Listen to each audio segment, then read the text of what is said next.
And on my mama, I'm the shit. They left me laying on the ground, man. Since they picked me up, I'm dog shit and all these Browns, man. Streets done caught me up when my family wasn't around, man. I've been a man before I knew it, like I'm LeBron James, and we gon' ball. Bonjour tout le monde et bienvenue à La Zone, la destination pour les passionnés de sport, présentée par Bet99, le meilleur sportsbook au Canada et sur la planète. Aujourd'hui, cette semaine, cet épisode, aujourd'hui, OK guys, c'est pour UFC 316. Puis avec un nouveau membre, un nouveau analyste chez La Zone. Mesdames et messieurs, le champion poids moyen pour Samouraï MMA, Hometown Hero, Julien Leblanc. What's up, dude? What's up? Merci d'être venu en studio. Guys, le UFC est en feu, surtout au Québec en ce moment. Okay? On a des studs partout. Puis ça commence à être vraiment, vraiment le fun. T'sais, comme, quand tu connais des fighters qui commencent à être vraiment successful, comme toi, comme Barrio et tout ça, c'est le fun. Puis ça motive les gens, surtout avec UFC à Montréal. Tout le monde pensait que la card était so-so, mais on a prouvé que les Québécois, on sait comment fucking hoster une fight, OK? Mais avant tout, Julien, comment ça sent être champion, dude? Ça sent bon. Ça sent bon. Ça feel good. Yeah. Honnêtement, bro, je suis content. Ça a été un combat assez spécial, je dirais. Mais au bout de la ligne, après l'avoir écouté souvent, puis je suis bien fier, je suis bien content, bro. Puis, écoute, c'est sûr que c'est une ceinture professionnelle, fait que c'est un gros achievement après toutes les années de travail. Je suis un peu plus proche aussi de mon but ultime, mais là, je veux vraiment monter aussi. Là. Je veux passer au prochain niveau. C'est quoi ton but ultime? Mon but, c'est de me battre à l'international. C'est sûr que le but ultime va toujours être le UFC. Of course, ouais. Mais live, je veux me battre à l'international. Je veux faire des... Ça a été super payant pour moi à Gatineau. Je suis tellement reconnaissant du support que j'ai du monde. Mais là, je veux vraiment monter. Je veux monter. Je veux m'en aller d'une grosse ligne internationale. Je veux vraiment aller faire des 100 000 et plus du combat. Je veux me donner le plus que je peux. Puis je sais que je suis proche, je sais que je suis à ça. Fait que, let's go. J'attends les offres, mais non. Écoute, honnêtement, ça, c'est la plus belle affaire qui est arrivée niveau carrière jusqu'à présent. Puis ça m'a juste donné justement le goût de continuer, premièrement, mais aussi, comme je te dis, de monter puis de voir qu'est-ce qu'il y a de plus. Là, là. C'est un gros boost de motivation. Là. C'est ça, ça doit être vraiment encore plus. Puis là. Mais c'est pas juste ça, dude, le support que t'as eu et tout, là, tu sais, comme, mais t'es arm comme personne, tu sais, t'es pas un gars qui va sortir dans les médias, puis, tu sais, talk shit, pis tout ça, puis le monde sont là pour te supporter, puis Gatineau a vraiment show out pour toi, vieux. Tu sais, c'est à tous tes sponsors, je sais pas s'il y en a un plus spécifique que tu veux mentionner en ce moment, là, mais shout out à Spark Energy Drink, puis Julien, je te laisse. C'est quoi les cadeaux que t'as apportés? J'ai amené des petits cadeaux. Shout out à Spark Energy Drink, shout out à Shop Santé. Écoute, la gang de Shop Santé m'ont donné une couple de choses, la gang de Spark aussi, fait qu'on va commencer. Les boys, j'ai un petit shaker pour vous autres. Let's go! Petit shaker, Shop Santé. Merci. J'en ai un pour toi aussi, bro. En arrière, le chef d'orchestre. Ouais, le chef d'orchestre, Matt Perry in the background. Big Matt. Shout out Studio Safe Space. J'ai aussi, là, ça c'est rien que pour le fun, là, pour rire, mais justement, des sambons. Je pense que ça va être utile pour ton char. Qu'est-ce que tu nous as dit? Ouais, CBD seulement. Ouais, c'est... Puis, va-t'en pas trop loin, Matt, bro. Tiens, là, on fait que Shop Santé. Shout out Shop Santé, merci. Un commanditaire incroyable qui est mon commanditaire officiel, partenaire officiel avec Spark Energy. J'ai amené une caisse, sorry, boys. Une caisse de Spark mélangée. Ils sont pas toutes froides. Je vais vous laisser choisir vraiment. Elle m'a donné toutes des froides. Je pense qu'elle m'a donné toutes des froides. Merci, Noémie. Oh, merci, Noémie.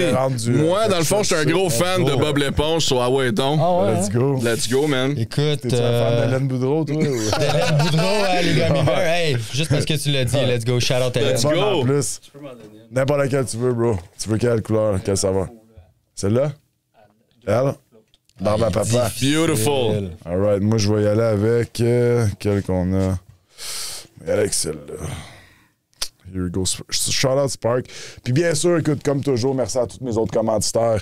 Habitel Construction, Groupe Fortin, Slush Poppy Canada. Écoute, je veux dire, je vais pas toutes les nommer ici parce que j'en ai beaucoup. ESB. Mais shout-out à tous mes sponsors. Tout le monde qui m'a jamais encouragé, pas juste un combat-là, tout le monde qui m'a jamais encouragé, qui m'a déjà encouragé, excuse-moi. Puis tout le monde qui m'a déjà donné, que ce soit 1$, 5$, 500$. Peu importe le montant, vous avez toute une partie vous avez tous en partie aidé dans mon succès puis dans aller chercher cette ceinture-là. Fait que merci beaucoup à tout le monde. Puis tout le monde qui achète des billets, of course, right? Sans les fans, on pourrait pas faire ces galas-là. Ça a été un succès. 100 000 de ventes juste moi.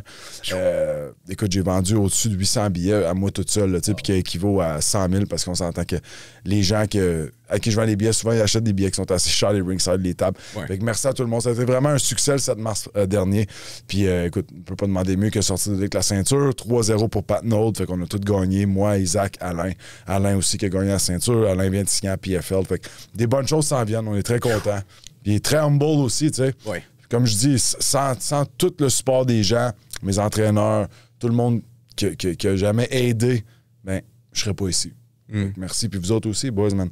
Vous me donnez de la belle exposure. J'apprécie beaucoup. Puis c'est comme ça qu'on se rend au top. Avec l'exposure, avec le support de tout le monde. Puis fuck yeah, man, puis ça va continuer. T'sais, ça va continuer, puis je vois pas comment que ça peut descendre, honnêtement. Là, quand une communauté comme Gatineau, c'est petit, mettons, mais tout le monde est proche, tout le monde se connaît, puis en ce moment, on dirait que la génération avant nous voulait pas trop, mettons, supporter d'autres gens, ou était moins à l'aise, mettons. Mais là, en ce moment, vu qu'il y a beaucoup d'entrepreneurs, puis on va s'entendre que les entrepreneurs au Québec, ils en arrachent en ce moment, puis le fait qu'on fait une communauté ici, ça le rend incroyable. Comparé à d'autres villes au Québec, on est quand même on a beaucoup de population. So, moi, je vois que du succès dans le futur avec nous autres. Là, puis, Julien, man, merci à toi de venir sur notre show puis de nous donner d'autres auditeurs, d'autres visionnements. Là, c'est vraiment apprécié. Puis, pour ceux qui nous écoutent sur Spotify, ça, c'est pour vous. Oh, yeah. Yep, absolutely. So, guys, UFC à Montréal, c'était fucking insane. C'était malade. Tout était là en personne. Juste, c'est comment voir un événement du UFC au Centre Bell. C'est incroyable. Juste avant, shout-out Jim Mack, shout-out Faire Construction. Okay? Je viens de se rappeler. Ouais. Mais non, c'était incroyable pour vrai. Écoute, ça faisait longtemps. Je pense la dernière fois, j'ai été voir une game des Canadiens. Puis je pense Julien qui était actually une fois dans ma vie voir les Canadiens. Puis ça fait plus que 10 ans de ça. Mm-hmm. Quand le monde dit que l'énergie au Centre Bell, c'est quelque chose de différent, tu entends les gars de la NHL dire ça, puis je l'ai vraiment vécu, puis c'est incroyable. J'imagine pas c'est quoi d'être dans le cage. J'étais pas dans le coin à Barrio cette fois-là, mais j'ai été chanceux. Je me suis fait donner un billet par quelqu'un qui n'a pas pu y aller. Fait que j'ai eu un billet qui était un très bon billet dans le sang. C'était super, mais l'énergie, man, c'était incroyable. Une des plus belles soirées de ma vie, puis je pouvais me mettre dans la place des fighters. C'est sûr qu'ils ont tous bien performé parce que comment tu peux pas bien performer quand que tout le monde cheer comme des malades pour toi, là, comme tout le monde dans les estrades sont dans la guerre avec le fighter canadien quand il rentrait, tu sais. Ouais. Tout était incroyable, puis justement le fait Marc-André un gros knock-out en partant pour ouvrir la soirée. Écoute, man, c'était émotif. On embraillait, tu sais, quand il était sur la cage, puis que même lui broyait. Tu sais, moi, je sais qu'est-ce qu'il a passé à travers, puis malheureusement, tu sais, s'il perdait, il se faisait cut, ça c'est sûr. Fait qu'il a vraiment sauvé sa carrière d'être là. Puis, écoute, il y a eu un autre contrat, un super bon contrat lucratif, avec un autre gros test devant lui, mais tu sais, son prochain combat contre Shara Bullitt, c'est un combat qui est pas facile, mais c'est un combat qui pourrait le faire à 100%. S'il gagne ça, ça va le remettre au top. Solide. Puis, comme je dis, c'est des bonnes bourses. Moi, je sais c'est quoi les montants. C'est des bonnes bourses qu'il a signées. Fait que félicitations, Marc-André. Puis encore, pour revenir sur le gala de Centre Bell, tout était malade. Les bets étaient bons. Ouais. Les fights étaient bons. Shout out Bet99. Shout out Bet99 à 100%. Mais les bets étaient bons. Les wins étaient bonnes. Puis non, honnêtement, l'ambiance, l'énergie, c'était incroyable. Il y avait bien du monde qu'on connaissait aussi dans les estrades. Fait que c'était le fun de voir tout ce monde-là puis d'être présent. T'sais, au début, j'étais comme... Moi, j'étais allé là pour juste aller un petit peu avec Marc à l'hôtel, faire sa weight cut, tout ça. Même si j'étais pas dans le coin, j'avais dit, regarde, si t'as besoin de quoi que ce soit, bro, je suis là, tu sais. Puis il était là avec Hong Lang Sang, un gars de Floride que j'aime beaucoup aussi, qui est un très bon training partner, qui est rendu un petit peu plus coach. Ceux qui connaissent pas Hong là, il était double champion à ONE FC. ONE FC qui est l'équivalent du UFC en Asie. Okay. Je ne sais pas l'équivalent parce qu'il n'y a jamais aucune ligue qui va être aussi professionnel, UFC, mais c'est vraiment gros ONE FC, puis c'est juste en Asie. Là. Ils ont déjà fait 2-3 galas aux States, mais c'est vraiment populaire en Asie. Puis bref, eux, ils font du Muay Thai avec les 4-11, avec les petits gars. Ils ont plusieurs disciplines. C'est des psychopathes là-bas. Là. C'est des malades. C'est des malades, dude. Tant qu'à moi, 3 quarts sont sur le gear aussi. Là. Fait que, anyways, Hong là, il était champion de middleweight puis light heavyweight. Puis... c'est un bon coach. Fait que lui, il était là en ville. Fait que c'était le fun avec notre coach, of course, Sifu Pat, qui est tout le temps là avec Marc-André. Fait que c'était le fun d'être là avec tout le monde à l'hôtel. T'sais. Je connais bien Mike Mullott aussi, tous ces gars-là. Fait que tout le monde était à l'hôtel en train de faire son petit training, ça weight cut. Puis au début, j'étais comme, regarde, c'est pas grave, man, si je vois pas, je vais retourner chez nous le vendredi, ben tranquille, puis ça va être correct. J'étais allé au Samouraï le vendredi parce qu'il y avait un Samouraï la veille aussi. Puis là, j'étais comme, le samedi, je m'en allais repartir chez nous. J'étais comme, il m'a demandé, man, je reçois un appel. Hey, Joe, je peux pas y aller, man. J'ai dit. Un de mes chums, il avait 10 billets, man. Il a payé comme 700 le billet. Puis ils sont rien que 4 qui sont allés, incluant à moi. Fait que lui, l'argent, c'est pas un problème pour lui. Ouais, je vois ça. C'est un de mes sponsors. Je dirais pas son nom. OK. Prochaine fois, man. Je l'ai déjà nommé, ouais, c'est ça. Ouais. Mais anyways, je l'ai nommé tantôt. C'est un des autres que j'ai nommé. Mais anyways. Shout-out pour le billet, merci. Puis ça a été vraiment une belle soirée. Regarde, je suis content d'être resté, je suis content d'avoir eu ce billet-là, je suis content d'être allé. C'était incroyable. Puis honnêtement, c'est des bons souvenirs. Qu'est-ce que tu penses du card? Tu sais, je sais que il y avait des réactions mixtes, man. Il y a du monde qui disait que oui, non, c'est une bonne carte. Il y a beaucoup de monde local. Mais il y a d'autres gens qui disent, ben non, là, le talent, il est pas trop là. Mais talent ou pas, on parle de cage fighting, là. On parle de MMA, dude. C'est whoever shows up et qui donne le meilleur show, c'est ça qui compte. Là. À la fin de la journée, on s'en fout s'il n'y a pas de big name, mais s'il y a 2 killers qui font un match incroyable, ben là, dude, ça vaut la peine. Qu'est-ce que tu penses du card que. Je pense que, tu sais, c'est sûr, OK, je veux pas dire que c'était pas la meilleure carte, en voulant dire c'était une très bonne carte sur. Que, tu sais, pour ceux qui connaissent ça, moi, je trouve que c'était une très, très bonne carte. Bon, certains n'étaient pas contents qu'il y avait 2 fights de filles sur la main card. C'est sûr qu'il y en avait une fight, c'était pour une belt. Mais ceci étant dit, je pense Barrio, Mullott, Zahabi, puis le main event, je pense qu'ils ont été capables. Même le fight de Valentina contre Fiorot, c'était super bon. Fait que je pense que les combattants ils ont juste été montrés que ça n'a pas rapport qui est sur la carte, là. C'est des combats, puis tout peut être excitant, tu sais. Fait que ça a été vraiment, honnêtement, ça a été une bonne soirée, ça a été une carte excitante. Puis c'est juste que ça finit tard quand c'est au Québec, man. Ben, quand c'est au Canada, point, là, quand c'est sur notre time zone, dans le fond, c'est là que tu vois que ça finit tard, man. C'est tard, ça finit à 2 h du matin, moi, c'est tard. Mais bref, ça a été une belle soirée, belle expérience. Puis moi, comme je te dis, la carte, c'est sûr qu'aujourd'hui, le UFC font tellement de galas que tu n'auras plus des stack cards comme UFC 205 dans le temps, là. Tu comprends? Là, ils ont l'Apex. Ils font 3 galas par mois, là, des fois 4. Apex, c'est incroyable. Fait que c'est sûr qu'il n'y aura plus des stack cards comme... OK, oui, UFC 300 ont fait une stack card, mais tu le vois qu'en ce moment, c'est plus comme avant. Mais d'un autre côté, il faut que tu apprennes à enjoyer le talent. Puis c'est de même que tu connais les fighters. Regarde, Topuria, là, il y a 2 ans, personne ne savait c'était qui. C'est vrai. T'sais, là, tout le monde à Star, ils veulent le voir se battre. T'sais. Pimblett, même chose. T'sais. Fait que c'est de même avec des nouveaux, c'est que les nouvelles stars se créent comme ça. Puis là, à un moment donné, ben, whoop, le gars, il est undefeated, il knock tout le monde. OK, Chimaev, au début, le monde, il savait pas c'était qui. Là, finalement, hey, Colin, je vais payer cher pour le voir. T'sais. Fait que je pense juste que c'est le roulement. T'sais, c'est comme ça que les nouvelles stars, puis avec Contenders, tout ça, il y a tellement de nouveaux fighters à chaque année qui se rendent à l'UFC qu'à un moment donné, il faut que l'UFC fasse les fighters se battre. T'sais. S'il y avait juste 2 galas par mois, ben, à un moment donné, tu peux pas faire tout ton roster se battre. Fait que là, il faut que tu cotes du monde. Mais il y a tellement de talent, les jeunes, à ça, ils commencent tellement jeunes. Je pense juste que c'est normal que les cartes ils ont de l'air moins stacked. Bon, c'est sûr que la carte la semaine passée, c'était vraiment pas stack pour l'Apex. Je pense que l'Apex pourrait se faire éliminer tranquillement pas vite. Je sais qui en parle. Je pense que l'Apex devrait éventuellement se faire éliminer, comment vouloir dire. Au pire, faites un galon de moins puis stacker plus certaines cartes. C'est vrai qu'ils ont manqué à la shot. Là, mais regarde. Je veux dire, UFC savent qu'est-ce qu'ils font. C'est pas pour rien qu'ils sont la plus grosse business. Là. Je suis d'accord avec toi là-dessus. J'aime beaucoup mieux payer pour, justement, comme tu dis, des jeunes qui ont du talent, qui ont tout à perdre, mais qui ont rien à perdre dans le fond, puis qu'il faut qu'ils se donnent tout, parce que sinon tu te fais cut ou sinon tu te feras pas connaître, qu'avoir une stack card qui va vendre plus, oui, OK, qui va attrayer plus de monde, mais ça veut pas dire qu'ils vont show up, ces gars-là. Tu sais, mettons, si tu un exemple, John Jones contre Cyril Gane. Gane, il s'est pas présenté à ce combat-là pantoute, là, mais tout le monde voulait voir ça. C'était le retour de John Jones. Mais, justement, comme tu as mentionné, un combat avec Barrio qui coup de coude, qui knock-out le gars, tout ça. T'aurais pu mettre ça sur la main card. Le monde ne sont pas d'accord. Là, après ça, tu vois le combat, t'es comme Chris. Une chance, c'est là. Ça a été le fun. Fait que, tu sais, je suis vraiment d'accord avec toi. C'est comme ça que tu commences à voir le monde monter.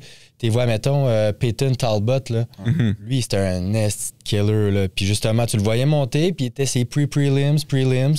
Puis Puis là, oui, il a perdu son dernier combat, mais ce gars-là, c'est un killer. Puis justement, il faut que ça soit... Tu spots le talent des cards où tu penses que c'est pas trop stack, tu le regardes, puis là, tu les vois monter. Puis c'est plus le fun, comme tu dis, juste les voir monter comme « Hey, ce gars-là, ça fait une couple d'années, je le vois. » Puis là, il est parti sur un comme 6 win streak. Puis là, il rentre sur la main card. C'est comme c'est gratifiant, juste l'avoir encouragé de ce moment-là. Ouais, mais UFC, mais la MMA en tant que telle, tu perds un match, là, ça peut ruiner ta carrière au complet. Ouais. C'est fou, là. T'as pas. Puis on parle, là, comme on va comparer avec le football, c'est un game de inches, comme il dit. Là, comme chaque de verge que ton équipe accumule, tu vas sûrement gagner. Là, c'est tout le temps ça, mais c'est la même chose, mais c'est des gladiateurs à la place. Là, c'est all or nothing. Puis Barrio, il a vraiment prouvé c'est all or nothing, puis il a tué Silva. Je voulais juste parler pour Abu Dhabi qui s'en vient, là. C'est un méchant match-up, man. Mais c'est qui choisit ces match-up-là? C'est Dana ou c'est... OK. Dans le fond, en gros, là, sans rentrer dans les détails, son contrat était fini, fait que son agent, of course, après un gros encore de même, le bonus de 50 000 en plus. Yeah. Fait que, tu sais, là. Donne-moi quelqu'un, là. C'était pas nécessairement donne-moi quelqu'un, mais c'était resigne-moi, parce que là, lui, son contrat est fini. Il est 1-3 dans ce contrat-là. C'est des contrats de 4 combats. Fait que là, il y avait 1 victoire, 3 défaites, 2 défaites par KO. Mais là, avec ce gros KO-là, c'est ça que tout le monde se souvient. Parce que l'affaire, ça, c'est vrai. T'sais. C'est ça qui est plate un peu de ce sport-là, juste faire une parenthèse. Si on regarde. En novembre, quand je suis allé avec lui à Edmonton, il s'est cassé à cheville, premier round, ça, personne ne sait qu'il s'est cassé à cheville sur le premier kick. Après, il se fait knocker. Mais tu sais, le gars, il a la cheville cassée, il s'est relevé, il était pour le kill, puis il s'est fait kill malheureusement. Mais il aurait bien pu juste se mettre à terre en boule avec la cheville pétée, le combat est arrêté de même, là, ça a fini en queue de poisson. À la place, lui, il s'est relevé, puis il a essayé d'y aller pour le kill, même s'il savait qu'il n'aurait pas pu continuer après, tu sais, puis OK, il s'est fait knocker. Là, tu sais, t'avais plein de monde qui le bâchait sur les réseaux sociaux. Moi, j'ai écrit une couple de monde comme, hey, man, honnêtement, comme, je vais te donner l'adresse du gym, viens m'essayer mon esti, tu sais, comme, en voulant dire, ferme ta gueule, le dude, là. Puis du monde qui écrivait, genre, you fucked up my parlay. Ta gueule avec ton parlay à 5$, sorry, là, lui, il se bat pour sa vie, là, tu sais, là. Comme, bon puis là, boum, il gagne de même, là, tout le monde, Marc-André. Mais c'est ça, ce sport-là. Puis c'est sûr que t'aimes bien mieux être sur le end que tout le monde est. Pas après toi, mais tout le monde est comme oh my god. Tu sais, le gars qui est revenu, il est venu au Centre Bell, il se battait sur les prelims, fait qu'il est retourné à l'hôtel, changé, il est venu au Centre Bell. Man, si t'aurais dû voir, là, tu pouvais même pas marcher 2 minutes, là, tout le monde prenait des photos avec. Puis c'est nice des moments de même, il le mérite, tu sais. Mais c'est comme je te dis, le monde se souvient de ton dernier fight. Fait que là, c'est pour ça que c'est nice que lui, c'était son dernier fight du contrat. Il finit de même, il finit avec un gros boom. Il faisait déjà une bonne paye. Là, en plus de ça, il y a eu une augmentation. Il est rendu qu'il fait il a vraiment, son nouveau contrat, il est excellent. Mais UFC, moi, ce que je me suis fait dire, c'est qu'ils ont pas mal dit, genre, on te re-signe, mais faut que tu pognes lui le 26 juillet, tu sais. Tu comprends? Parce que personne veut pogner Shara Bullitt. Shara Bullitt, il n'y a qu'un œil. Fait que pour ceux qui savent pas, tu peux pas te battre en Amérique du Nord. Au Québec, tu aurais le droit parce qu'ils ne checkent pas les yeux. Mais aux States, n'importe quel État, c'est obligatoire. Ils font des tests de yeux. Tu peux pas te battre avec un œil. Puis c'est pour ça que Michael Bisping, il l'a jamais dit, qu'il avait un œil de vite. Là. C'est il vrai. l'a jamais dit. Puis au Canada, plusieurs provinces, comme Ontario, Alberta, tout ça, il faut que tu fasses un eye exam. Fait que, ceci étant dit, Shara Bullitt peut rien que se battre dans ces pays-là, tu sais, en Arabie Saoudite, tous les pays alentours de ça, qu'eux autres, ils n'ont pas ces réglementations-là. Fait que, puis c'est un tueur. Fait que là, pas tout le monde qui veut se battre contre lui. Ils savent que Marc, c'est un dog. Ils ont dit, regarde, on t'offre ça, mais faut que tu pognes lui, tu sais. Puis, fait que c'était ça à deal. Mais il y a un contrat sûr de 4 combats. Fait qu'il pourrait perdre ses 4 combats, mais il le coupe pas, tu comprends? OK. Comment vouloir dire, après son contrat, là, il pourrait le couper. Ouais. Mais comme là, même s'il perd contre lui, puis il repart après, tu sais, ben, ils vont quand même là, lui donner ses 4 fights. Fait que c'est un win-win pour lui, comme je disais. S'il gagne contre Shara Bullitt, ben, il fait une très grosse paye parce que c'est tout le temps le double de ta paye quand tu gagnes. Puis je sais c'est quoi les montants qu'il fait. Fait que c'est rendu très bon. C'est très lucratif. Même s'il perd, c'est des super. Je veux dire, il sera pas. Mais le challenge est là. Mais le challenge est là, mais Marc est capable. Il a toujours montré qu'il est résilient, capable. S'il croit en lui, il est capable. C'est sûr contre Pyfer, tout ça, ça a été rough, mais contre Pyfer, c'est peut-être plus une game mentale. Tu t'en te battes contre un gars qui frappe plus fort qu'Ngannou. C'est sûr que tu y penses qu'il a le knockout power, tu sais. Fait que Marc, c'est un gars qui est vraiment résilient, qui travaille fort. Puis comme je te dis, moi, man, il va être vraiment underdog contre l'autre, mais moi, je mettrais un petit sang dessus, ça, c'est sûr. Comme... Parce que... Ça n'est pas des conseils financiers. S'il y a bien quelqu'un qui peut gagner, c'est Marc, tu sais. Ah non, je sais, il m'a fait cash out la dernière fois. Puis c'est sûr qu'il va être un underdog incroyable. Là. Ça va être quelque chose de fou. Là. Ça va être comme plus 700. Ça va être tout un combat. Ça m'étonnerait pas que les deux finissent en 100 puis que ça soit comme quasiment le combat de la card. C'est incroyable, man. Puis juste l'expérience, tu t'en vas dans un autre monde. Oui, on est sur la même planète, mais comme on va s'entendre là, que c'est pas pareil. Il y a des différentes cultures, coutumes. Le vibe est différent. Comme tu as mentionné, la chaleur, grosse différence. OK? Tu te bats dans un sauna, OK? Mais ça va être quelque chose. Puis s'il gagne ce match-là, mon gars, là, ça vaut top. Ça serait incroyable. Ouais, c'est sûr que s'ils gagnent ce match-là, après, ils vont le mixer contre peut-être un top 15, top 10. Je pense pas qu'il est classé, Shara Chose, mais il est peut-être 15e, quelque chose de même. Je sais pas s'il est classé. Mais le fait qu'il y a un gars qui est potentiellement classé, puis il peut pas se battre aux États-Unis, c'est quand même fucked up. Là. Exact. Faut lui donner ses fleurs. Là, carrément. Puis aussi, c'est clair qu'UFC, on se le cachera pas. Eux autres, ils veulent monter Shara Bullet, tu sais. Of course, il n'y a pas d'œil and shit, là, c'est le marketing. Là.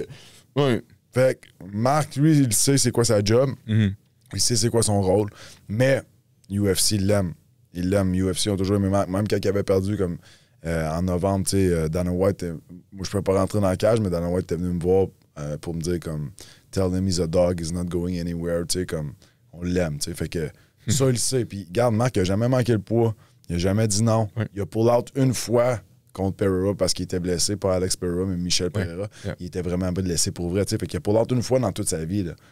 Puis il est rendu à quoi? Il est 17-9, je pense. Ça s'affiche 17-9, quelque chose comme ça.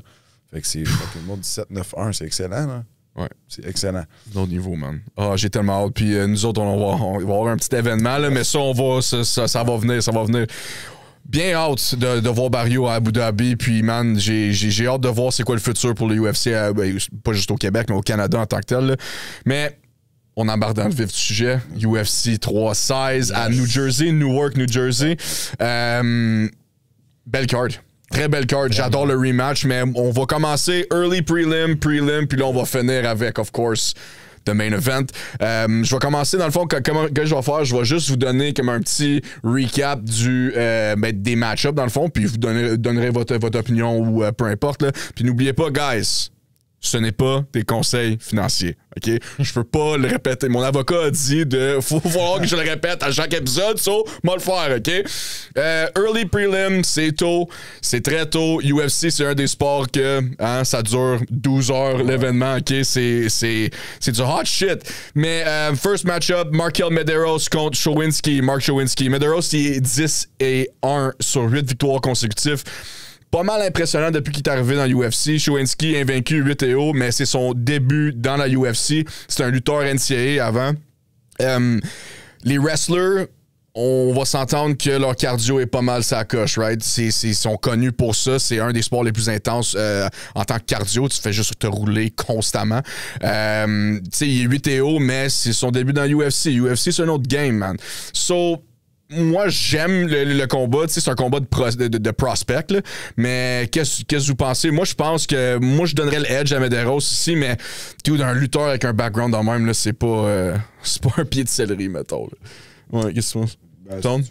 Je vais prendre avec l'expérience. C'est sûr que Medeiros, c'est pas sa première game dans l'UFC. Ça, tu sais, je sais pas si tu peux approuver, mais admettons, je vais faire une parenthèse pour le foot.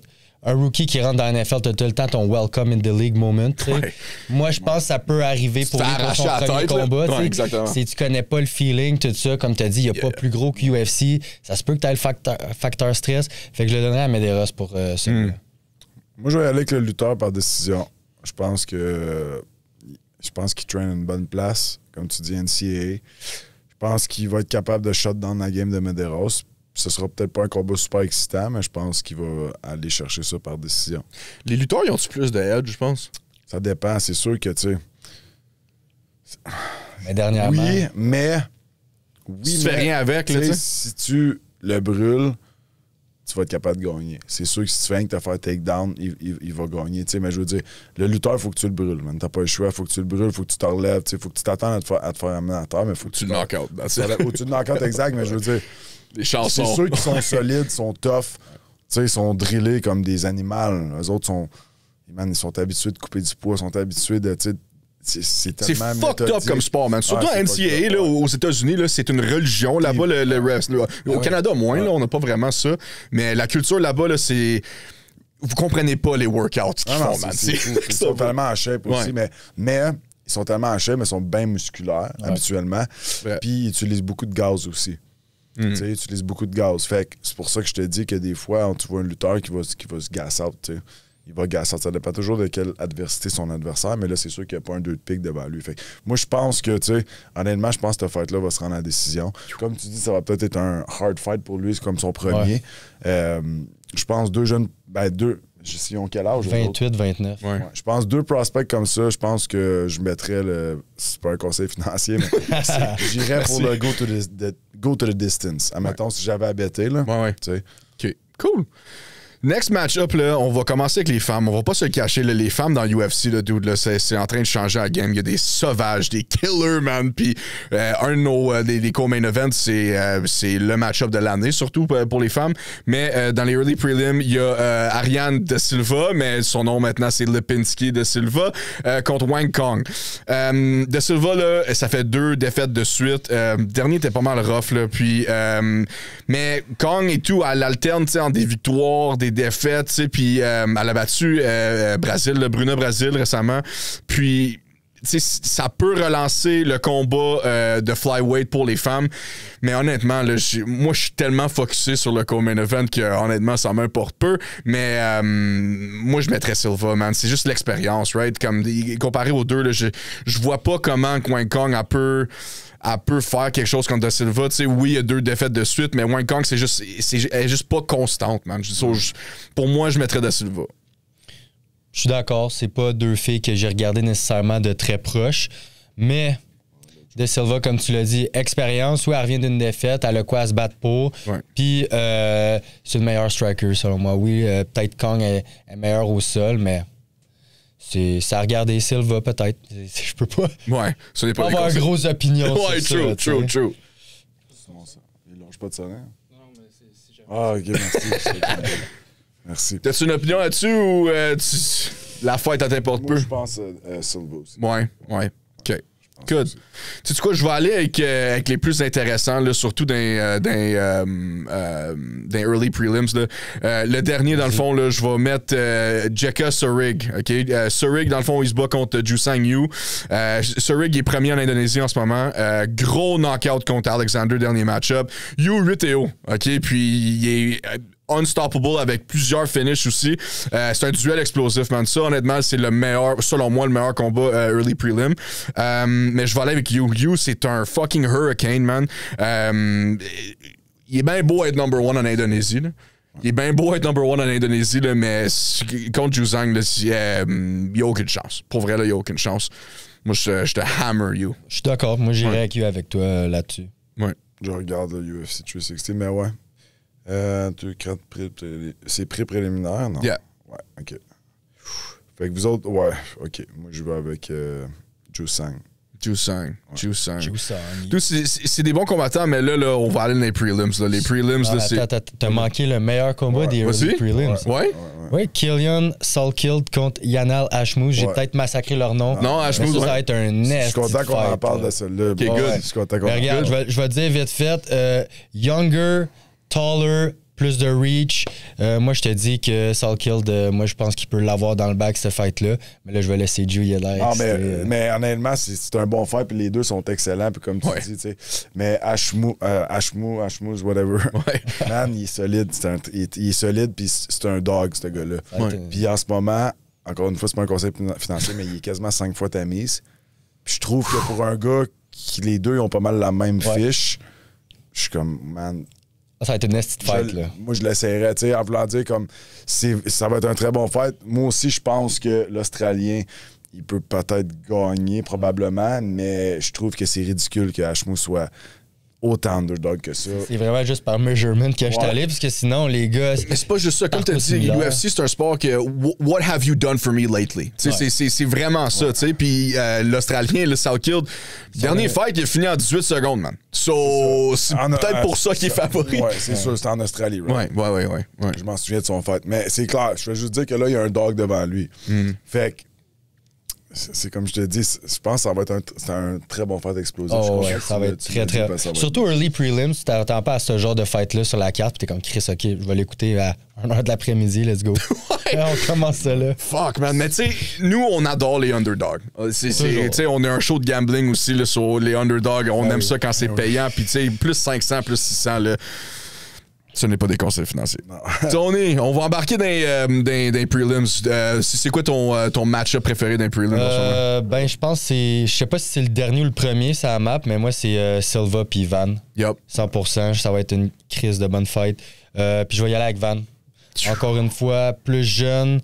Je trouve que plus de frappes significatives également. Il y a un 3-fight win streak. 3-2. Moi, j'y donne, pour vrai. Je trouve qu'il y a les outils pour ça. Mais il faut jamais count out des Silva. Hein. Ouais. À chaque fois qu'il y a Silva, là, puis il parle portugais, là, dude, là, faut que tu y penses 2 fois. Là, mais Silva et tout veut rebondir après une fight de merde là, qu'il y a eu contre Capé. Là, Manuel Capé. Ça n'a pas bien été. Puis, mais Van, là, il est out for blood, man. 23 ans, là, il y a beaucoup à prouver aussi. Là, puis, dude, c'est un combat important, surtout pour l'avenir de cette division-là. Là, de moi le jeune, j'aime Joshua Van ici. Same. Ouais. Joshua Van, ouais. C'est un dog, ce gars-là, puis il est solide. Il y a sûrement le cardio puis l'énergie dans le tapis. 23 ans, man. T'es quasiment encore en puberté, là. C'est sûr que tu peux être all over l'autre gars puis pas te fatiguer, là. Ouais. Moi aussi, je vais avec lui, ouais. 100%. Il y en a un et tout que je veux mentionner, là. Tu sais, les heavyweights puis les mi-moyens. On dirait que les heavyweights, c'était comme une perle rare de ces jours-là. Tu sais, puis les matchs à Star, là, c'est plus comme OK, qui va gasser en premier, là, tu sais. Mais on a une pas pire card, surtout pour les poids lourds puis mi-lourds aussi, là. Mais je vais commencer avec les mi-lourds. Chaos Williams, dude. Quel nom, en passant? Lui, c'est Welter. Welterweight, excuse, ouais. Mais Chaos Williams, quel nom? D'un, là, OK, Chaos. Puis tu joues contre Gustafsson, OK? So, dans le fond, Williams, il remplace Medic, qui était supposé d'être là. Puis Gustafsson, ben, il est 11-2, ex-DWCS, puis il fait ses débuts avec UFC. Ça va être explosif, man. Mais moi, c'est un combat de cogneur, là. Puis celui qui hit en premier, ça va être lui qui va décider le match. Mais j'adore Gustafsson, dude. C'est juste un fucking tank. Je pense qu'il est suédois. Ouais, il a de l'air, en tout cas. Il a de l'air, le gros viking, là. Chaos, j'adore ton nom, mon vieux, là, mais t'as rien contre le suédois. Moi, j'ai Gustafsson ici, là. Ah ouais, mais t'as mentionné le mot-clé, t'as dit un combat de cogneur. C'est qui que... Moi, je trouve... peut-être Drew, il va peut-être pas dire la même chose, mais le reach, man, c'est tout. Surtout quand les deux styles, c'est des strikers. Puis là, t'as Chaos, justement, qui a comme 9 cm de plus de reach. Puis plus jeune aussi, encore. Fait que moi, je vais y aller avec Williams. Là. Chaos, dude. Quel fucking nom! C'est le gars, c'est pas un champ, le bro, là, ici, fucking 10 ans. Là, c'est un fucking waste de nom, là, ça. Là. C'est vrai. Qu'est-ce que tu penses? Moi, je vais avec Chaos aussi. La raison, deux raisons. La première, Gustafsson, c'est son début. Il a gagné à Contenders contre Pat Pitlick, un Canadien que je connais bien. C'est un combat correct. Il a brûlé Pat contre la cage. Il faisait pas grand-chose dans les 2 premiers rounds. 3e round, il l'a knocké. Puis il a quand même cassé un mâchoire avec des coups de genoux. Fait que oui, il a le power. Chaos Williams, il a bien des knockouts. Il s'est fait knocker une couple de fois aussi. Là, mon seul point là-dessus, c'est que là, Gustafsson était supposé se battre en fin de semaine. Il faudrait que je vois s'il a fait le weigh-in ou non. Parce que 2 weight cuts en 2 semaines, ça peut affecter ton corps. Surtout qu'il se bat à 170, quand même. T'es rien, dude. Fait que je me dis, est-ce que la 2e weight cut va l'affaiblir? Ça c'est ma question. T'sais? Puis c'est son début. Chaos, il a plus d'expérience dans la cage. Chaos, il s'est déjà fait KO, par exemple. Mais j'irais Chaos. Pour vrai, j'irais Chaos. Tout dépend des weight cuts aussi, man. Comme t'as mentionné, là, comme t'as pas le temps de recover, là. Quand le monde dit comme, ben oui, tu vas regagner ton poids, ton eau, tout ça, mais pas assez pour la fête. Là, t'as quand même les facultés affaiblies, mettons. C'est pas tout des paddy de Baddy qui prend 20 livres le lendemain, puis il est top shape. Non, c'est ça. Paddy pourrait pas se battre 2 fois en 2 semaines, ce gars-là. Non, ouais. Mais, tu sais, je veux dire. Les 2,40. Je pense pas qu'il avait fait le weight, mais c'est sûr qu'il y a quand même code du weight. Tu codes du weight toute ta semaine, tu sais. Mais je pense pas qu'il ait fait comme je pense qu'on a pour nous qu'il a pull out avant. Mais bref, c'est sûr en tout cas, c'est sûr qu'il va quand même avoir... Il va être affecté un petit peu, je pense, par la weight cut. Puis ça va devoir comment il va sortir à son premier combat de UFC. Tu sais, contre un gars que C'est sûr que là, c'est un changement d'adversaire de dernière minute en plus. Chaos Williams, il a l'expérience.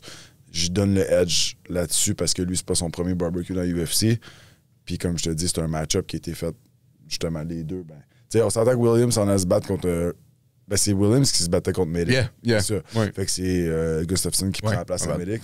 Bref, c'est sûr que Medic, c'est il est solide. Fait que Williams s'apprêtait de se battre contre un gars très solide. Encore là, Gustafsson, c'est un nouveau. Ça va être une future star?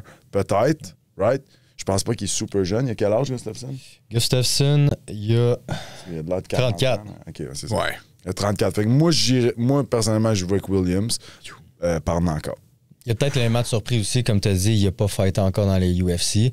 Mais, tu sais, c'est une affaire de préparation, élément de surprise. Si tu étais prêt justement à l'autre stud, ben, c'est sûr que tu es. Moi, je pense qu'il y a une différence tout quand tu fais un switch de sport ou de ligue. Tu sais, ligue, tu sais à quoi t'attendre. Oui, c'est sûr que l'audience va être 10 fois plus, puis tu sais, c'est plus difficile, c'est sûr, mais... Le niveau est plus haut aussi. Oui, le niveau est plus haut aussi, mais, dude, pour quelqu'un comme l'autre combat qu'on mentionnait, tu sais, tu vas de lutteur à UFC, là, c'est un gros changement, là, dude. C'est pas la même affaire, là, tu sais, comme... J'ai hâte de voir, man. J'ai hâte de voir. L'autre aussi que je voulais mentionner, là, c'est un monstre, OK? Invaincu. 14-0, OK? De retour après une suspension. Murzkanov, stud. Il se bat contre Branson Ribeiro. Ribeiro et tout, man. 2 victoires de suite. Tu sais, c'est pas comme Alex disait. C'est pas un pied de céleri. Mais puis en plus, la soumission impressionnante au dernier match-up. Là, mais c'est un test de niveau pour le Russe, man. Ça va être quelque chose. Puis 14-0, par exemple, là, c'est dur à aller contre ça. C'est vraiment dur à aller contre ça. Là. Puis Ribeiro, il peut essayer de faire son anaconda puis casser le bras, là, mais donne-moi 15-0. Donne-moi 15-0. Ouais, ça, il n'y a aucune question là-dessus. Ribeiro, je l'aime bien. Ça dépend si Ribeiro va essayer de le mettre au sol, tout ça, parce que là, c'est un crise de gros striker. Yep. Mais si ça reste sur pied, c'est sûr que... Ça se finit-tu par Hov, son nom à lui? Manov. D'habitude, là, tu bêtes pas contre un Hov. Ouais, c'est ça. Ouais, tu mets la maison sur Hov. Ce n'est pas des fucking conseils financiers. Non, c'est pas ça. Holy fuck. Tu vas t'avoir un Kumar, man. Ouais. Avec quelqu'un qui s'était battu contre Merab. Yeah. En plus, j'avais fait le même parlay que Jourdain. Jourdain, lui, était 5-5, mais il y avait Merab décision. J'étais comme, il a peut-être raison, mais je peux pas aller contre le cousin Khabib. Finalement, man, son 5$, ça payait 1200 quelque chose. Ouais. Wow. Jourdain. Mais tu sais, puis... Shout-out Charles. Ouais, shout-out Charles, man. Charles, là, c'est un fucking C'est la seule fois qu'il a eu 55, mais il l'a eu une fois. Fait que congrats. Congrats, man. Quelle bête en plus, man. L'autre tout, là, j'ai Sergey, M. Spivak contre Waldo Cortez Acosta. Spivak, là, il est dans les top 15, 7-3 ses derniers 10 matchs. Cortez, tu sais, il sort une série de 4 victoires, dont un knockout contre Brian Spann. Tu sais, c'est un duel pour grimper la hiérarchie des poids lourds, là, mais ça va être quelque chose, man. Mais c'est tough pour moi. C'est tough pour moi de choisir. Comme, je veux entendre vos opinions là-dessus à cause... Tu sais, tu regardes les deux, puis les deux, c'est juste... C'est très impressionnant qu'est-ce qu'ils font en ce moment. Là, dur à décider, man. Qui veut commencer, tu peux y aller en premier? Ben, ça dépend de la stratégie qu'ils vont apporter. Ils vont vouloir rester sur pied, ils vont se mettre à terre. C'est sûr que là, c'est des big boys. T'sais. Fait que se mettre à terre, tu te brûles plus. Peut-être lui qui a plus de cardio va essayer de m'amener ça à terre. Spivak, c'est un good ground. Yep. T'en as un qui a le momentum, 4 win streak, tout ça, il est 13-1. Ça se peut que ça le motive encore plus. Ça se peut que ça l'intimide l'autre. Ça se peut que l'autre, il se dit, je m'en calisse de mon record, je donne tout. Comme tu as dit, c'est dur. Ce match-up-là, c'est dur, mais je pense que j'irai avec Acosta. Ouais. Juste le momentum, puis justement, il y a plus de frappes significatives, fait que il est capable de lander ses shots. Puis il est capable d'aller au sol aussi contre... l'autre, c'est pas un off, fait qu'on est correct. C'est pas ben, moi, j'ai Spivak sub. Tu vois, Spivak, c'est pas compliqué. C'est soit qu'il soumet l'autre ou il se fait knocker. Ouais. Fait que c'est pas un conseil financier. Ça doit pas être payant. Ça sera pas payant, ça va être comme 1.10, mais finish. Si vous voulez mettre de quoi dans votre parlay, finish à la fight. Fight not go to the distance. Ce serait ça que je ferais. Parce que 100% que Acosta, je l'ai jamais trouvé impressionnant, mais il est sur 4 win streak. Il a le knockout power, c'est un heavyweight. Spivak s'est fait knocker souvent. Mais comme je dis, Spivak, c'est pas compliqué. Checker son Tapology, checker son Sherdog. C'est 3 victoires par soumission, 3 victoires par KO, puis il est souvent au sol. Exact. Puis quand il part, il se fait finir. Ouais. Fait que C'est un ou l'autre. All or nothing, man. Ben, je vois pas la fête à la décision. Ouais. Tu sais, je vois vraiment que ça va être un finish. Spivak soumission ou Acosta knockout. Exactement. Bet les deux. Puis Pas les même, conseils. mais même, je pense que ça pourrait même se finir au first round. Fait que mettez finish, either one, first round, c'est pas un conseil financier. OK, mais Holy fuck. moi, je dirais que ça finit au premier, un des deux, mais je pense que c'est ça. Spivak, tu le vois, man, en tout cas, faudrait que je regarde encore, mais il me semble qu'il n'y a pas souvent des... Il va pas souvent à deuxième, troisième round, ce gars-là. En tout cas, tu sais, je l'ai vu souvent se battre. Puis, tu vois, contre Cyril Gane, je pense qu'il est toffé jusqu'au deuxième, par exemple. Mais contre Almeida, justement, c'était la même carte que Merab contre Umar. Yep. Puis, c'est ça. J'avais Almeida TKO, comme Charles, là, mais déjà là, moi, je savais, parce que je m'étais dit 2 gars de grappling, ça finira pas par soumission. Non. Almeida, il va sûrement le TKO. C'est pas compliqué, les styles. Tu sais, quand, mettons, t'as 2 lutteurs ou 2 gars de sol, un contre l'autre, c'est un combat de striking. C'est tout le temps ça, c'est souvent ça. Admettons, tu as 2 strikers un contre l'autre, ils vont lutter. Puis c'est pas des lutteurs, tu sais. C'est souvent ça qui arrive. Là, c'est carrément le contraire. Tu as un knockout, puis tu as un gars de soumission. Fait que je m'attends à ce que Spivak va essayer de l'amener à terre. Si ça fonctionne pas, parce qu'Acosta est quand même un bon takedown defense, si ça fonctionne pas, il va se gas out, il va se décourager, l'autre va le finir. Si ça fonctionne, je pense que Spivak a pas mal un plus haut jiu-jitsu que Acosta. C'est comme une version Wish de McGregor contre Khabib, dans le fond. Ouais, c'est le même. Avec 100 kilos de plus. Ouais, exactement. On s'en va dans la main card. Yes. Là, c'est le temps du main card, là. Regarde, là. Gastelum, Joe Pyfer. Je sais qu'on... Hey, on n'est pas trop fan de Pyfer ici, là, mais il faut quand même le mentionner. Okay, il est sa main card. Le combat a été repoussé initialement, prévu pour au Mexique. Gastelum, il retourne officiellement dans 185. Il doit prouver là, qu'il est encore sérieux pour la catégorie. Pyfer, il a 28, man. On va pas se cacher, il est pas si vieux que ça. Il a appris de sa défaite contre Hermansson, puis il a rebondi avec... Je vais pas le mentionner, mais le KO contre Barrio, là, tu sais. Mais, tu sais, il y a un enjeu important là, pour chacun. Puis moi, je veux que Gastelum le knock the fuck out, man. Mais tu sais, Pyfer, il est juste... Donne-moi Pyfer. Comme moi, j'adore Gastelum. Okay? Ouais. Puis j'aimerais ça qu'il bounce back, mais je pense dans ce match-up, ils ont donné une fight à Pyfer. Là. Ouais. Mais tu sais... Changement de poids, c'est différent. Tu sais, comme Julien, peut-être tu pourrais en parler. Tu sais, pas juste de quand tu changes de catégorie comme GSP, c'est comme le meilleur à faire ça. Là, tu sais, mais tu changes de catégorie de poids, là, tu sais, c'est un autre game. C'est quoi la mentalité derrière, genre, changer de poids, faire des changements comme ça? Est-ce que il était plus adapté au 185, il a fait ce move-là, ou qu'est-ce que tu penses de ça? Je pense que Gastelum, il a toujours été un petit peu, pas gras, mais tu vois la façon qu'il est shapé. Il n'a pas la grandeur pour être un 185, mais il a de la misère à faire 170. Là, son dernier fight à 170, il s'est fait sub par Brady. Je pense que Gastelum, malheureusement, il est pas washed up, c'est pas ça que je veux dire pantoute, mais je pense qu'il... Non, mais il est rendu comme... Il est plus dans... Pas qu'il est plus dans son prime, mais je pense que il y a eu ses grosses fights, sa grosse fight contre Adesanya, tout ça. Yeah. Il y a Norky Bisping, il y a eu des bonnes wins, il y a eu des bons fights, comme je dis, mais je pense qu'en ce moment, c'est plus son temps. Toute belle chose prendre La fin. seule chose, c'est que je suis pas convaincu, man, que Pyfer va le knocker. Puis tout le monde va bêter ça. Parce que Pyfer, il a un gros power punch. Décision mais unanime, peut-être. c'est ça, puis ça va être très payant, ça. Mais ce que je veux dire, c'est que Gastelum s'est pas fait finir souvent. Oui, par sub l'autre fois. Pyfer est capable de sub du monde aussi, man. Il a un super bon sol, là, pour vrai. Là. Fait que ça, comme je dis, je suis pas convaincu que ça va être knockout. Je sais que le monde va être tenté à le mettre knockout. Ouais. Gastelum, il est tough. Il s'est-tu déjà fait knocker? Je pense même pas que c'est jamais fait knocker, Gastelum. Je sais que c'est fait sub, mais knocker, je pense pas. Mais ils ont des stats similaires. 3 victoires par KO chacun. Frappe significative, ça se ressemble. Victoire-soumission. Ouais. Gastelum 2, Pyfer 1. Puis mise au sol, c'est basically la même affaire. Fait que ça va dépendre encore une fois qui show up. Là. C'est ça. T'as le gars avec l'expérience, puis t'as le gars qui est en train qui a faim, puis qui est en train de monter, tu sais. Fait que... Moi, c'est sûr que je vais avec Pyfer. 100%, ça, c'est aucun doute. La seule chose, c'est que je suis pas convaincu que Pyfer va le knocker. Puis je sais que 90% des bets sur cette fight-là vont être sur Pyfer knockout. Je pense que ça va être... Pas ride avec le public, là, jamais. Jamais ride avec le public, man. Non, je sais. Tu fades le public. Ouais, fuck, man. C'est tellement cool de voir ton point de vue aussi. À cause nous dans le fond, on est fans, on écoute à la maison. On n'a jamais été dans une cage. Jamais été dans une cage, mais t'es capable de voir genre d'une différente perspective, même. C'est tellement cool. Puis je veux ta perspective sur ce gars-là, OK? Mario Batista versus Patchy Mix. Patchy Mix, OK? Yep. Batista, il sort une série de 7 victoires. Une contre, of course, José Aldo. Style complet, tu sais, striking, sol, cardio. Puis Mix, il fait ses débuts dans l'UFC. Ex-champion Bellator, 20-1. Patchy a remplacé Chito Vera. Gagnant probablement en course pour le title shot en ce moment. So, qu'est-ce que tu penses de Monsieur Patchy Mix puis de son début dans l'UFC? So, c'est sûr que moi, je pense qu'il va gagner. Je pense qu'il est vraiment là pour être dans le top 5 mondial au UFC. Puis il faut pas oublier que, tu sais, OK, oui, il était dans Bellator, mais Bellator, quand t'es dans le top 5 à Bellator, le calibre, il est haut. T'es solide. Il est pas aussi haut que UFC, mais il est haut.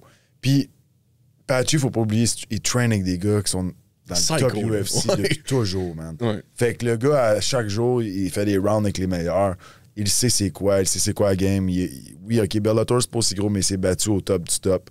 Là, la seule chose, c'est que ça fait un bout qu'il s'est pas battu à cause de tout le... Qu'est-ce qui est arrivé avec la vente de Bellator. Yeah. Le Bellator qui a fermé puis il a fait... Parce qu'il va être un peu ring rust. Encore là, quand t'as 21 combats pro, c'est rare que t'es ring rust. C'est qu'est-ce que tu fais, là? La walk souvent. Ouais. Mais je pense que, justement, il faut pas se dire « Hey, man, il était à Bellator, il est pas de calibre. » Parce que non, il était vraiment dans le top 5, il était un champion dominant, puis il traîne avec des solides depuis toujours. Fait que je pense que ce sera pas un gros gap pour lui. Je pense qu'il va être 100% à sa place. Puis si tu regardes Chandler, son début contre, comment il s'appelait, Dan Hooker, yep. Tu sais, Chandler, il a vraiment show up. Bon, c'est sûr que Chandler, je pense pas, il a-tu regagné un fight après? Je pense pas. Ben, contre Ferguson, dans le fond. Mais je veux dire, Chandler fait quand même tout le temps des fights excitantes. Moi, je pense que, je dis pas qu'il va être champion, Patchy Mix, mais je pense qu'il va gagner. Puis faut pas oublier que Merab, au début, comment il s'est fait signer, dans le fond, il y avait l'émission Dana White Looking for a Fight, puis il s'en allait voir Patchy Mix se battre. Puis c'était Matt Serra qui coachait Merab. Je pense même que Merab, il a genre pris le combat à la dernière minute. Serra, il était quand même... Moi, j'ai un gars qui... Il me semble l'adversaire de Patchy Mix était blessé. Puis Serra... pas Serra, mais Matt Serra était comme... Moi, j'ai un gars, puis comme Merab, il a remplacé, puis il a knocké Patchy Mix au premier round. Puis c'est de même que Merab s'est fait signer. Là. UFC s'en allait là pour Patchy Mix. Puis Merab, il a pris ça l'opportunité, puis là, knocké. Fait que je serais pas surpris qu'on revoie ce rematch-là. On dirait que les stars sont comme alignés pour qu'on voit ce rematch-là down the line. Fait que moi, j'irais avec Patchy Mix par décision. Si les stars sont pas alignés, crois-moi que Dana, il va les aligner. Ben oui, s'il y a un hype, si Patchy Mix fait bien puis il y a un hype sur lui, il va... Mais j'irais Patchy Mix par décision sur cette fight-là. Bautista ou Big Patch? Ben, moi, je suis content. C'est un beau match-up. C'est sûr que Patchy Mix, on en a parlé beaucoup. Bon fighter, très complet, très dominant. Puis tu y mets pas, comme Alex dirait, tu y mets pas un pied de série devant lui pour une easy fight, tu sais. Tu y mets quand même, en ce moment, il est 15-2, 7 fight win streak. Puis ses stats sont quand même solides. Même âge, même dimension. Fait que moi, je pense que ça peut donner comme une crise de war, ces deux-là. Là. Ouais. Un autre war, mais peut-être moins que ce fight-là. Vicente Luque contre Kevin Holland. Luque, là, il se bat près de chez eux. Il sort d'une victoire de soumission contre Garimbo. Tu sais, Holland fait 3 fois qu'il se bat en 2025. Là. Mais il est tellement inconstant, ce gars-là. Je sais.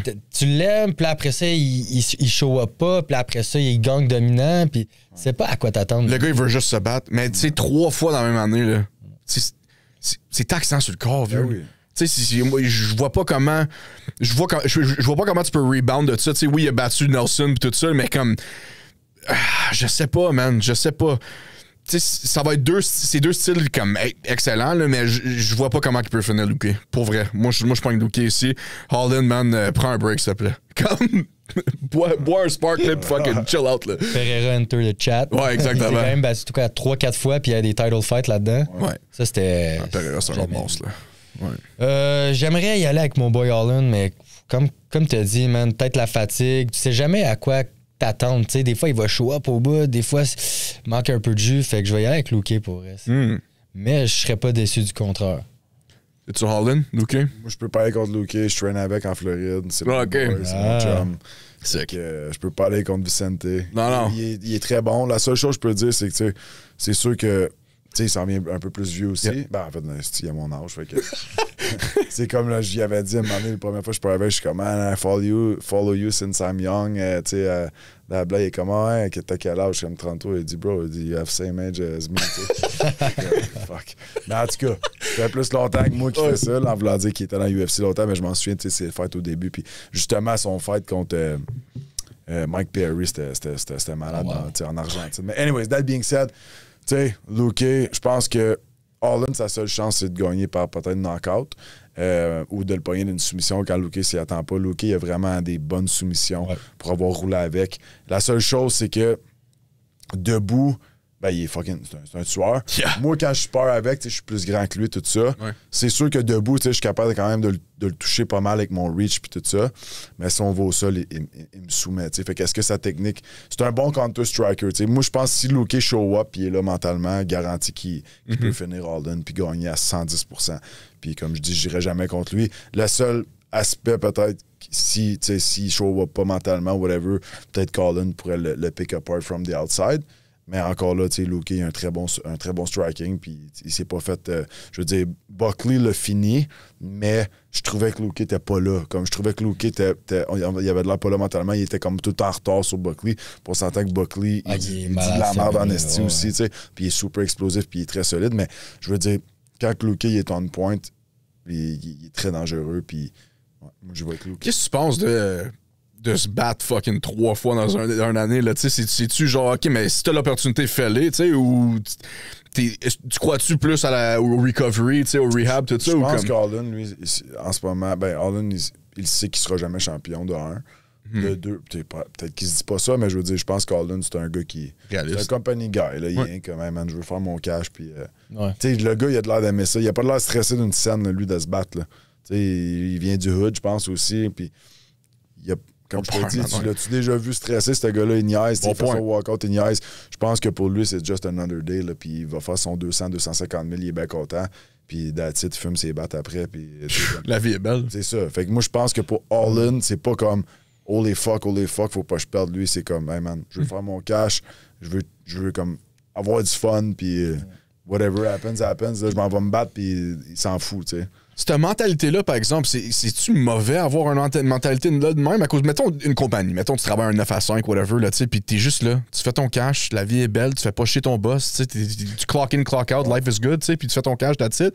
Mais la personne qui veut grind pour être le CEO, être le président, puis tout ça, tu sais, c'est un championship mentality, tu sais, tu peux faire corrélation avec la UFC, mais c'est une bonne chose d'avoir une mentalité comme ça dans un sport de combat? Non, si tu veux être champion. Puis si t'es pas sûr, admettons, hey, fuck, m'as-tu gardé ma job? Si t'es un gars comme Holden, qui est populaire, que, encore une fois, tu pognes n'importe qui, n'importe quand, puis justement, tu sais, c'est un 50-50 fighter, il gagne, il perd, mais en voulant dire, je pense pas qu'Holden, il a peur de perdre sa job. Je pense pas qu'Holden, il a peur de se faire cut. Je pense que Holden, il sait qu'il a peut-être pas ce qu'il faut pour être champion, de 1. De 2, je pense qu'il aime ça se battre, comme je dis. Fait que lui, probablement, qu'il vit de sa passion, il triple, là, tu sais, là. Fait que je pense pas qu'il va là rien que comme m'en va rien que pogner mon chèque. Parce qu'il a pas l'air d'un gars qui s'en va pogner son chèque. Il essaie tout le temps de gagner. Mais tu vois, quand il s'est pété à la côte l'autre fois, je m'en souviens plus c'était contre qui, mais il s'est pété la côte au premier round. C'était contre qui, c'est déjà cette fight-là? C'est la dernière? C'était contre qui? Non, sa dernière, c'est contre Nelson, me semble. C'était l'autre d'avant. Pas quand il a pété le bras à l'autre, mais en tout cas, bref, c'était une de ces 3 dernières. Il s'est pété à la côte au premier round. Puis, tu sais, il a dit fuck it, I'm out. T'sais, tu vois un gars qui, mettons, qui veut être champion, tout, il aurait continué. Lui, c'était comme, hey, je fais ma paye, je suis good. Entre les deux, entre le 1 et le 2, il a dit comme à son coach, that's it. T'sais. Il n'y a pas comme, comme je donne un exemple, Barrio contre Hernandez, il s'est pété à la côte, puis il a fait quand même, il a été jusqu'à se faire finir, il a continué. Puis Dana, il l'avait amené après dans sa comme private room en arrière, puis il avait dit, hey kid, tu sais, comme, tu t'es battu avec la côte pétée, je te donne ton win money pareil, tu sais. Nice. Fait que tu vois comme... C'est apprécié, là. C'est apprécié, puis c'est une des raisons que UFC aime beaucoup Barrio, tu sais, c'est un... Holden, il est semblable, en voulant dire, mais comme tu as vu quand il s'est pété à la côte, c'était comme, that's it, ça me dérange pas, j'ai perdu, on to the next one. Fait c'est sûr que c'est une mentalité que, bon, tu seras pas champion de même, mais UFC l'aime, ils peuvent justement Tu sais, une carte qui est pas tant stack, ils mettent all-in contre un autre gars, t'as all-in là-dessus, ça rend la carte un peu plus stack. Le monde, ils savent c'est qui, ils aiment ça, ils savent tout le temps qu'ils ont un bon show avec all-in, regardless qu'ils gagnent, qu'ils perdent. Fait que je pense que, tu sais, lui, il sait que sa job est pas mal secure, puis que, tu sais... Fait penser à Michael Pereira, là, qui fait du... fait tout le temps comme des backflips puis des affaires comme ça. Il sera jamais champion, mais à chaque fois que tu le regardes jouer, tu sais qu'il va te sortir des shenanigans, là, des affaires out of nowhere. Il faisait quoi? C'est du... Capoeira. Capoeira, c'est ça. C'est pas comme une... C'est genre un mix de... Ben, c'est un art martial de danse, mettons. Ouais, flow. Des coups de pied, des flips, je veux dire, il a jamais knocké personne non plus avec ses backflips, là. C'est comme Steven Seagal. C'est comme Steven Seagal avec son art martial qu'il a créé, dans le fond. Là. Oh my God, man. Wow. Co-main event. Yep. Peña, Harrison, 2 fucking sauvages. Peña, the Venezuelan vixen, affronte Kayla Harrison, 2-time Olympic gold medal en jiu-jitsu. Regarde, Harrison, elle vient d'embarquer dans la ligue. Elle a peut-être, je pense, 3 combats sous sa... 3 combats de fait en ce moment, mais Peña, tu sais... Champ a perdu sa ceinture, came back, là, elle est back at it again en train de défendre son titre là, contre Kayla. Ça va être un slugfest, dude. Elle a gagné contre qui déjà? Raquel Pennington. Oui, c'est ça. Ouais, Pennington. Puis c'est la première femme à avoir remporté le Ultimate Fighter. Oui, c'est vrai. Ouais, so, dude, c'est une monstre. Mais Kayla, de l'autre côté, là, j'ai entendu une histoire sur elle, puis dude, OK, sa sœur, dans le fond, là, elle a eu des problèmes avec la drogue. Elle avait 2 kids. Puis Kayla, dans le fond, le jour au lendemain, elle a pris ses kids, puis elle a élevé ses kids comme ses propres enfants, dans le fond. Là. Puis c'est une single mom en ce moment, en train de kill dans UFC. So, tu sais, je veux leaner contre Peña, mais Peña approuve à chaque fois. Tout le monde dit, OK, elle est finie, sa carrière est done, elle est vieille, elle est plus capable de performer. Puis là, elle fait des match-ups, quasiment des best-sellers sur des main cards. So, donne-moi le Venezuelan Vixen contre Harrison, mais... Oh, man, on va s'en reparler durant samedi, là, que ça se peut que mon bet change, mais pour le moment, ça va être Peña pour moi. Tu vois, moi, c'est Harrison, man. Je trouve juste... Ben, premièrement, physiquement, elle est fucking impressionnante. Oui, Peña, elle a l'expérience, mais ne veut pas, quand t'as une personne devant toi, là, c'est intimidant, tu sais, tu dis de quoi qu'elle est capable. Puis je pense que, justement, si Harrison est capable de piner Peña au sol, je pense qu'elle peut avoir le gros avantage puis gagner juste avec ça. Moi, je pense que c'est dans les 2 premiers rounds. Si Kayla est capable de finir ça dans les 2 premiers rounds, c'est all good. Ça dépasse 2 rounds, man. Good fucking luck, man. Ça va être sling and bang, mon gars. Olympic athlete devant toi, là. Ouais, mais Olympic athlete, c'est pas UFC athlete. C'est différent, man. C'est 2 différents sports. T'as la discipline. Oui, t'as la discipline. Pour faire n'importe quoi, dans le fond, là. C'est en jiu-jitsu aussi, là. C'est pas comment quelque chose d'autre. C'est pas comme pas related, mettons. Ouais. Qu'est-ce que tu penses? Harrison a perdu une fois. Elle a déjà perdu à PFL. Es-tu trop confiante? Probablement. Elle est très confiante. Elle a perdu contre l'autre, la genre de Butch, là, whatever. Ouais. Sorry. Ouais, ils ont pas mal tout dans moi. Non, mais je pense que Harrison va gagner. Encore une fois, j'aime bien Peña. C'est dur à dire parce qu'on n'a pas vu beaucoup d'Harrison. C'est vrai. On ne l'a pas vu se faire tester mal sale. Elle a été dominante dans ses combats, par exemple. Puis c'est dur de bêter contre le monde de sambo, judo, tout ça. C'est dur de bêter contre eux. C'est des killers. Les athlètes, c'est des killers. Fait que, comme je te dis, c'est dur de bêter contre elle à cause de son background. Fait que j'irai avec Harrison. Puis tu sais, durant le press conference, elle a mentionné que elle a call out Peña, là. Elle a dit comme, tu sais, you're only 23-9 in the UFC. I'm 17-1, tu sais. Puis là, elle est très cocky. Très confiante. Puis dans l'UFC, c'est bon être cocky, mais à un certain niveau, il faut que tu sois réaliste. Tu sais, t'es plus Olympic gold medalist. Là. C'est fini ces jours-là. En même temps, il faut que tu fasses la différence entre le personnage qu'ils veulent montrer puis la personne que c'est vraiment. Moi, je trouve que ça l'apporte justement, comme on a hâte de voir ce combat-là. Oui, c'est 2 studs, mais s'il était tranquille puis c'était low-key, peut-être qu'on en parlerait moins. Mais là, ça trash talk, tout ça. Ça me fait penser quand Nunez, elle se battait puis elle talkait les autres filles, tu sais. On aimait ça au bout, t'as regardé ces combats, mais tu sais, je trouve qu'il apporte du hype puis j'aime ça. Tu sais, mettre un peu plus les femmes sur la map puis c'est des combats justement de même. C'est ça. Tu prends ta place. Tu sais que t'es co-main event, ça trash talk, les deux savent qu'ils sont excellentes. Puis... si admettons Colby Covington, là, il était pas stupide de même avant, puis il faisait pas n'importe quoi. Puis j'ai écouté de quoi, je sais pas, je pense pas mal sûr que c'est vrai. Ça a l'air qu'il s'est fait dire qu'il était trop plate, qu'il allait se faire cut. Ouais, c'est vrai. C'est là qu'il a développé son personnage comme ça. Puis là, justement, ça l'a fait monter à... Faut pas oublier que c'est du entertainment. Hein. C'est ça, ça du reste ça au bout de la ligne, tu sais. Connor, il se fait quoi, 7 fights de suite qui perd, Ouais, puis ce qui est, encore là, man. de ce qu'on parle là, c'est related au main event, justement, Sugar Sean O'Malley, justement, il a dit qu'il a abandonné son rôle de Sugar Sean, puis que maintenant, il est comme, tu sais, il a arrêté toute cette histoire-là, maintenant, il est juste Sean O'Malley, puis il veut se battre, puis il veut être clean, puis prendre soin de sa famille. Fait que, tu sais, c'est comme ça que tu te mets sa map. Là, lui, il est déjà sa map, fait qu'il peut juste être lui-même maintenant, puis juste performer, puis continuer d'être champ. C'est un legacy. Mais regarde, on va parler du legacy, là. Cause Okay. le champ, là, man, il est tellement le fun à voir, là. Mais Sugar Sean, OK. Sean O'Malley C'est ça. contre Merab Dvalishvili. Dvalishvili, OK, c'est compliqué en tabarnak comme nom, mais c'est le seul off killer que je connais. OK, c'est un monstre, dude. Puis le dernier combat qu'il y a eu contre Sugar Sean, Sean, c'est un cobra. C'est un killer, il va attendre, il va te filer, un vrai kickboxer, là. Il va te filer, puis tout ça. Puis là, dès qu'il voit le moment pour striker, boom! Puis c'est fini, c'est another right hand from Sugar Sean Land ou quelque chose de même. Mais Merab, c'est un fucking monstre. Puis il y a un mot qui me vient en tête quand je mentionne Merab, puis c'est cardio. Dude, Le gars est pas tuable. il est pas tuable. Il a fait 25 minutes avec O'Malley, puis rien. Tu sais, normal shit. Tu sais, sur moi, je pense que c'est le main card parfait. Sean, il mérite un rematch. Il va se battre comme un fou. Dernier match-up, là, c'est les secondes là, pour finir le match, tu sais. O'Malley, à la fin, là, il y avait des genoux, man, des gauches puis des droites, puis il était quasiment fini, mais c'était juste les takedowns qui a fait en sorte que Merab il a gagné. Puis T'sais, on n'a pas eu de finish ou de. Non. Avec plus de temps, peut-être qu'on en aurait eu une, mais là, on dirait que c'est une histoire pas finie, tu sais. Fait que t'as raison. Comme Exact. un rematch, c'est parfait. So, c'est quoi tu penses? Est-ce que le cardio va être too much pour O'Malley ou O'Malley va le hit avec another right hand from Sugarland? Ben là, t'as le gars qui a le momentum, t'as le gars qui s'est prouvé tout seul. On a vu à quel point Merab, c'était un dog, je l'aime au bout. Puis là, t'as Sean, justement, qui a tout perdu. Ouais. Puis là, il essaie de remonter. Il était top of the Puis world, man. Là, il est T'sais? locked in. Là. Ouais. Comme j'ai regardé ses press conferences, il est locked in. Je sais pas si c'est juste comme une diversion ou whatever, mais. Peut-être un wax qui fume et tout, là, qui rentre locked in. Mais il a dit qu'il est clean et qu'il touche pas à fuck all. Ouais. Tu sais, c'est ça que je te dis. Il a lâché Sugar Sean puis Purdy Life, puis là, c'est sa famille. Est-ce que c'est vrai? On sait pas. Mais comme qu'on a parlé tantôt, là, t'as un wrestler contre un striker. Tu sais? Mais on a vu justement que Merab n'a pas été capable de finir. Fait que oui, il y a du cardio for days, il est capable de faire les takedowns. Il suffit d'un bon crochet de Sugar Sean, puis clac, il sleep. Là. Ouais.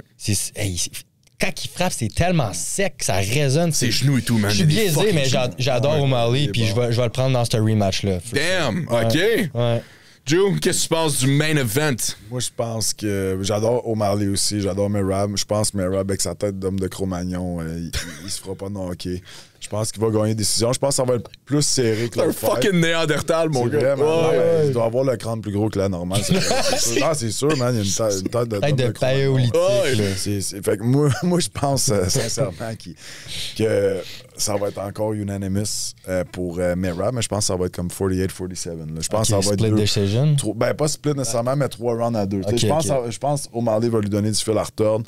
Je pense qu'il a vraiment travaillé fort. Puis j'y crois qu'il a changé ses habitudes, tout ça. J'y crois qu'il veut vraiment regagner. Je pense juste que Merab il est vraiment dominant. Puis que Merab il est là pour rester défendre sa belt. Avec sa dernière victoire, man, contre Umar, et ça m'a vraiment pas surpris parce que j'étais comme fuck, s'il y a bien quelqu'un qui peut battre un Nurmagomedov, c'est lui. Moi, ça m'a surpris. Mais, ben, ça m'a surpris en premier, ben, moi aussi, mais je veux dire, tu sais, j'étais surpris, mais comme j'étais comme, OK, ouais, je m'y attendais un petit peu que si quelqu'un pouvait battre un Nurmagomedov, ce serait lui. La seule chose, c'est sûr qu'O'Malley, il a des bons kicks, tu sais, au corps, il m'en souviens, il avait fait mal, mais je pense que Merab, il a un bon camp. Je pense que Merab, il est vraiment smart, puis qui est tough, puis qui, comme tu dis, il a du cardio for days, puis je pense que justement, tu sais, de la façon qu'il bouge, tout ça, je pense qu'il est tout le temps un step ahead de ses opponents. Ouais. Tu sais, fait que je m'attends à ce qu'O'Malley gagne un round ou deux à 100%, mais je pense que Merab, il va sortir vainqueur de cette fight-là. Moi, c'est Joe. Si- Ouais, vas-y. Si Merab gagne, là, qui que tu y donnes dans la division? tu sais? Patchy Mix gagne. Patchy Mix, Mais après une victoire, tout le probablement pas là. monde? Non, pas tout de suite. Non, mais tu le fais attendre. Sandhagen, 100%. Sandhagen, il est next, là. Ouais. Ça, no doubt, tu sais. Puis il s'est jamais battu pour la belt, il le mérite, tu sais. Il a gagné son dernier fight, il a fini l'autre, comment il s'appelle, le petit Davison Figueiredo. Ouais. C'est sûr que lui, c'était un 125 qui monte, mais je veux dire, Sandhagen, ses 3 derniers fights, il look good. Kung Fu Kid. Ouais, moi, je pense que Sandhagen, il est next. C'est sûr que Sandhagen contre O'Malley, ça serait malade aussi. Ça serait comme un striking match de la incroyable, mort, là, c'est fou. Là. Ouais. Mais, comme je dis, je pense que Merab il est dominant, puis je pense qu'il est là pour rester. Nice. Guys, enjoy votre UFC 316. Si vous aimez le contenu du UFC et si vous aimez la collaboration avec Julien, laissez-nous savoir dans les commentaires. Guys, merci beaucoup. Toi, c'est quoi tes prochains événements? T'as-tu des plugs à donner? What's up with you, man? C'est sûr que, tu sais, moi, 100% que, comme je suis allé voir les matchmakers, justement, quand j'étais à Montréal, il était là à l'hôtel, puis je les ai vus au Samouraï, mais je suis allé les voir, puis ils savent je suis qui déjà. Je leur ai dit, man, je sais, tu sais, Contender Series, ils veulent plus vraiment prendre des gars en haut de 30 ans parce que t'es pas un contender en haut de 30 ans, puis je comprends 100%. Puis comme je suis allé voir, je suis comme, garde, moi, je suis dans mon prime live, là, puis oui, OK, j'ai 33, mais je leur ai rien dit, je comprends que vous prenez pas les gars, mais s'il y a un pull-out à mon poids, think about me. I'll be ready. Fait que moi, ma job en ce moment, c'est d'être prêt pour cet été quand Contender commence. Puis ça va jusqu'à l'automne. Bon, je vais pas rien qu'attendre ça. Je regarde pour me booker un combat. Okay. Mon but serait d'aller chercher peut-être une autre ceinture. On avait eu des talks avec mon agent de peut-être se battre pour une ceinture à Paris, dans une autre organisation. C'est sûr que je sais que Samouraï veulent revenir à Gatineau en novembre, mais je veux pas attendre jusqu'à novembre. Je veux pas attendre jusqu'à novembre, c'est trop loin, j'ai 33, man. Ça me prend de l'activité, je traîne tout le temps, je suis en shape en ce moment. Hier, on a fait comme 12 rondes de 5 minutes, puis no problem. Fait que c'est sûr que là, il faut juste que la diète elle rentre dedans, mais quand tu as un combat, la diète rentre à 100%, là, j'enjoy un peu le début d'été, tout ça, mais je veux dire, je traîne chaque jour, je suis en feu. Puis comme je dis, je suis super reconnaissant de cette ceinture-là, c'est incroyable, mais I want more, j'aimerais ça monter. Peu importe ce qui va s'offrir à moi. Je suis dans une bonne position en ce moment. Puis je veux me battre cet été. C'est sûr que je veux me battre cet été. Je sais pas ça va être où encore, mais je me mets dans l'univers que je vais avoir un gros fight. Puis comme je te dis, la meilleure façon de me mettre dans l'univers, c'est d'être prêt. C'est bien beau le dire, mais si là, tu fais manger des hot dogs puis boire de la bière tout l'été, puis t'as le call, puis t'as la grosse bédaine, t'es pas prête, ça marche pas. Fait que live, mon plan, c'est juste d'être en shape, d'être prêt. Puis, man, quand le téléphone sonne, on y va. Bon, on parle d'âge, là, mais quand on y pense, Pereira, il est rentré à quel âge à l'UFC, tu sais? Puis sa meilleure année de sa vie, je pense qu'il avait quoi, 37 ans, tu sais? Fait que ça veut rien dire. Puis tu peux avoir encore genre 4-5 années de prime solide. Fait que let's go. Exactement, merci. Dans les mots de Kobe Bryant, job's not finished. Job's not finished. Puis si tu te bats cet été, on ose espérer que ça va être sur Bet99. Yeah. Pour les nouveaux membres Bet99, utilisez le code promo ZONE99. C'est Z majuscule ONE 99. Et Bet99 va matcher ton dépôt jusqu'à $800.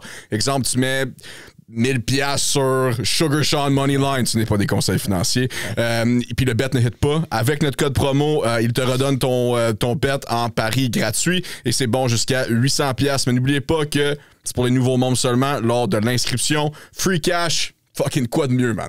Oui. Merci à nos membres Patreon, Discord, nos abonnés YouTube, Spotify. Guys, passez le mot. N'oubliez pas de liker, partager, vous abonner, puis allez check out Julien.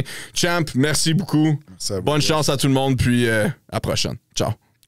We gon' flex on them, do the John Wall. All my homies, we gon' ball.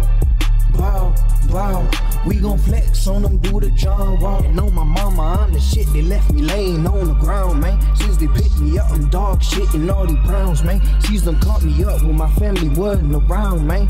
I been the man before I knew it, like I'm LeBron James.